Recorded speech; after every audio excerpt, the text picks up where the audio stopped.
Welcome to Kolathur cooking. நம்ம இன்னைக்கு ஸ்டவ்வே on பண்ணாம ஒரு சூப்பரான ஸ்நாக்ஸ் தாங்க செய்ய போறோம். குழந்தைங்களுக்குலாம் இந்த ஸ்நாக்ஸ் ரொம்பவே பிடிக்கும். இந்த ஸ்நாக்ஸ் செய்ய உங்களுக்கு 10 நிமிஷம் இருந்தா போதும். வாங்க எப்படி செய்யறதுன்னு சொல்லி பார்த்துடலாம். ஃபர்ஸ்ட் நம்ம இந்த டிஷ் செய்யறதுக்கு ஒரு 200 கிராம் பன்னீரை இந்த மாதிரி துருவி எடுத்துக்கலாம். இது ஒரு பிளேட்ல போட்டுக்கோங்க. இது கூடயே 100 கிராம் மில்க் பவுடர் ஆட் பண்ணிக்கோங்க.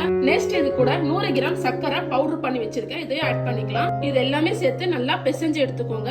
இதுல நீங்க எக்ஸ்ட்ரா தண்ணி பால் எதுவுமே ஆட் பண்ணாதீங்க. இந்த பன்னீர்ல இருக்க ஈரப்பதமே போதும், கரெக்டா இருக்கும். பன்னீரை நீங்க துருறதுக்கு முன்னாடி ஃப்ரீசர்ல இருந்து எடுத்து வச்சிருங்க. எடுத்து வச்சு 2-3 தடவை நல்லா வாஷ் பண்ணிட்டு அதுக்கப்புறம் துருவிக்கோங்க.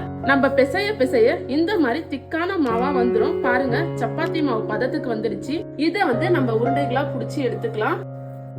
நம்ம உருட்டி எடுக்கலாம். இந்த உருண்டைகளை தனியா ஒரு பிளேட்ல வச்சுக்கலாம். இதே மாதிரி மீதி இருக்க மாவையும் உருண்டை பிடிச்சிக்கலாம். பாருங்க, நம்மளோட பன்னீர் லட்டு சூப்பரா ரெடி ஆயிடுச்சு. இதுல நான் கார்னிஷ்காக குங்குமப்பூவை கொஞ்சம் வைக்கிறேன். பன்னீர் லட்டுஸ் பாருங்க எவ்வளவு சூப்பரா ரெடி ஆயிடுச்சு. இதை நீங்க வீட்டுல தான் செஞ்சீங்கன்னா யாருமே நம்ப மாட்டாங்க. அதுவும் ஸ்டவ் ஆன் பண்ணாம செஞ்சீங்கன்னா சத்தியமா யாருமே நம்ப மாட்டாங்க.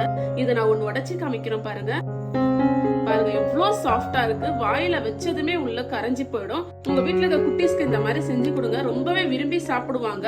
அடிக்கடி உங்களை செஞ்சு தர சொல்லி தொல்லை பண்ணிக்கிட்டே இருப்பாங்க. நீங்களும் இந்த மாதிரி செஞ்சு பார்த்துட்டு எப்படி வந்துச்சுன்னு சொல்லி கமெண்ட்ல சொல்லுங்க. மறக்காம நம்ம சேனலை சப்ஸ்கிரைப் பண்ணிக்கோங்க. தேங்க்யூ.